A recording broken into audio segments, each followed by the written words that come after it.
দাও। হৃদয় ভাঙা গর্জন বইটা নিয়ে করতেছে অনেকে সমালোচনা। আসলে ভাইয়ের যোগ্যতা আছে বলে বইটা লিখতে পারছি, আর অনেকে যোগ্যতাই না, লিখবো কিভাবে? আর লিখলেও তো তাদের বই কেউ কিনবে না। বিল্লাল ভাই ভালোবাসার মানুষগুলোর অভাব না, এই কারণে ভাইয়ের বইগুলো কিনতেছে। ভাইয়ের কমপক্ষে 10 লক্ষ টাকার মতন এই হৃদয় ভাঙা গর্জন বইটা বিক্রি করছি।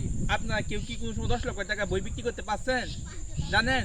আর এই মুহূর্তে ওখানে ভাই আবার কিছু লেচু পাতা বিক্রি করতেছে। আর অন্য এত মানে একটা শুকনা ভাত বিক্রি করতে পারে না, ভাইয়ের কাছ থেকে মানুষের লেচু পাতাও তুই কিনে নিতেছে। কারণ ভাইকে ভালোবাসে, ভালোবাসে তারা যে কোনো মূল্য বা যে কোনো ভাবে ভাইয়ের কাছ থেকে টাকা দিয়ে কিনতে পারবে। আর এখন বাইকে নিয়ে অনেকে ব্যবসা শুরু করছে, ভাইয়ের বিষয়ে বদলাম বলতেছে। যখন ভাই 11 লক্ষ টাকা মানুষকে দান করছিল তখন আপনার কই আসলেন? তখন তো বাইকে নিয়ে কোনো ভিডিও বানালেন না। আর এখন ভাই এই যে দুষ খুলতেছেন, হৃদয় ভাঙা গর্জন মানে লেখাটা ভুল হয়েছে, মানে এটা নিয়ে অনেকে সমালোচনা করতেছেন। আবার 63 পৃষ্ঠা বই, এই বইয়ের দাম কিভাবে 1000 হয়? আসলে যে যাকে ভালোবাসে 1000 নয় 5000 দিয়ে দেওয়া সেটা কিনতে পারবে। সকলে বিষয়টা বুঝে নিবেন। আর অনেকে আছে জুয়েল ভাই আছে, যে উমর ভাই আছে, আসলে তারা বিলাল ভাই লেভেলে আসতে পারে না এখনো।